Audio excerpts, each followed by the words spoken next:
Welcome to Ummakka చేతి వంట. ఈ రోజు నేను మీకు చూపించబోయే రెసిపీ వెరీ స్పెషల్ అండి. చిన్నపిల్లలు కానీ పెద్దలు కానీ అందరూ తినాల్సిన ఫుడ్ అండి. ఇది రెసిపీ ఇది అసలు ఎవరైనా పెట్టారో లేదో నాకు తెలియదు. నాకు చాలా ఇష్టమైన బుడమకాయ పచ్చడి, నాటు బుడమకాయలండి. నేను యాక్చువల్గా ఇవి ఊరు నుంచి తెప్పించి మరీ పెడుతున్నాను. చాలా చాలా టేస్టీగా ఉంటది. మీరు తిన్నారో లేదో నాకు తెలియదు. ఆయిల్ పోసుకున్నానండి. 1 kg బుడమకాయలు అనుకోండి. నేను ఒక 1/2 kg పోసుకున్నాను ఆయిల్. ఆయిల్ బాగా వేడెక్కేలాగా మనం వేడి చేసుకోవాలి. ఆయిల్ని పోస్ట్ చేసుకుందామండి. ఇగో ఆవాలు చిటపటలు ఆడుతున్నాయి చూడండి. ఆవాలు, కొంచెం జీలకర్ర అండి. ఇంకో 2 టీ స్పూన్స్ వేస్తున్నాను నేను జీలకర్ర. లో ఫ్లేమ్ పెట్టానండి, పెట్టి చేసుకుంటున్నాను. కొంచెం శనగపప్పు బాగుంటుంది, కొంచెం మినప్పప్పు, ఎల్లిపాయ ముద్ద అండి. ఎల్లిపాయ మెత్తగా దంచుకున్నాను నేను. ఇది దంచుకొని వేస్తున్నాను. కొంచెం పొంగుతుంది, చాలా జాగ్రత్తగా వేయాలి ఇందులో. కొంచెం కొంచెం ఎల్లిపాయ ముద్దతోటే మంచి టేస్ట్ వస్తుందండి. ఇది మంచిగా గోలాలండి. ఇందులో మంచిగా బ్రౌన్గా అయితేనే అయినట్టు. ఇది కొద్దిగా ఎండుమిర్చి కూడా మంచిగా గోలాలండి ఇందులో ఆయిల్లో. కరివేపాకు చిల్తది మీద. కొంచెం పసుపు కూడా వేస్తున్నానండి నేను పోస్కి. పచ్చడి పెడుతుంటే ఎవరికైనా అంతే కదండి, చాలా మంచి స్మెల్ వస్తుంటుంది.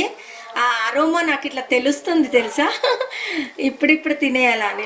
ఇప్పుడు బుడమకాయల్ని ఎట్లా కోసుకోవాలో చెప్తా అండి. ఎందుకంటే ఆల్రెడీ మనం ఆయిల్ చల్లారాలి కదా మనకి ఎట్లయినా కారంలో వేయడానికి, లేకపోతే బ్లాక్ అయిపోతుంది. ఒక బుడమకాయల 2 ముక్కలు చేసిన తర్వాత ఒక్కొక్క 1/2 ముక్కలు నేను 4 చేశానండి. 4 చేసి ఆవపిండి పట్టిస్తున్నాను.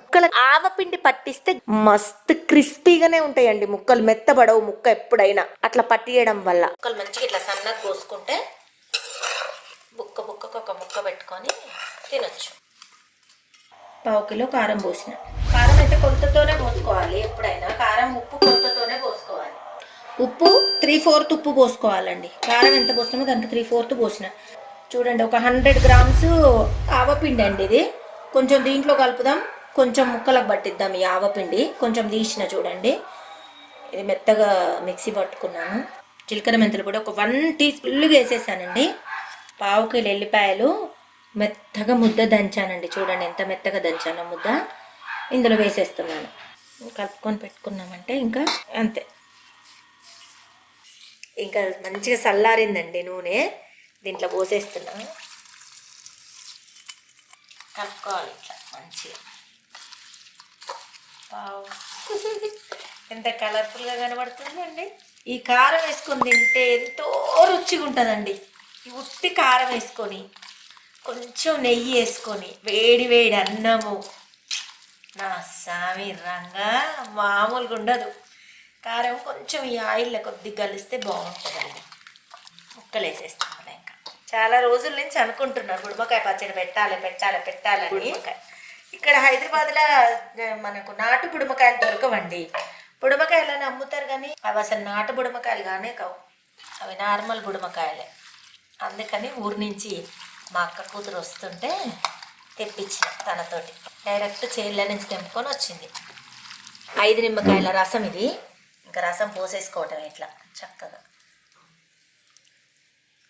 రసం పోసుకొని కలుపుకుంటే చాలా బాగుంటుంది. ఇంకా కలిపేస్తాను ఇట్లా. ఊరాలి, మంచిగా ఊరితే ఒక డబ్బాలకు ఎత్తుకొని పెట్టుకున్నాం అనుకోండి, ఫ్రిడ్జ్లో పెట్టుకున్నాం అనుకోండి. ఇది బయట ఎక్కువ పెట్టకండి, ఫ్రిడ్జ్లోనే పెట్టుకోవాలండి. ఎందుకు ఫ్రిడ్జ్లో పెట్టుకోమంటున్నానంటే తొందరగా ఖరాబ్ అవుతుంది ఫ్రిడ్జ్లో పెట్టుకోకపోతే. ఖచ్చితంగా 1-2 నెలలు తినొచ్చు. కూర అంచున పెట్టుకోవచ్చు. పచ్చళ్ళకి అలవాటు ఉన్న వాళ్ళు బాగా తింటారు పచ్చళ్ళు. పచ్చడ కొంచెం ఇట్లా కలుపుకొని తింటుంటే ఒక్కొక్క ముద్ద స్వర్గం కనిపిస్తుంది. చూడండి, నోట్లో నీళ్ళు ఊరుతున్నాయి.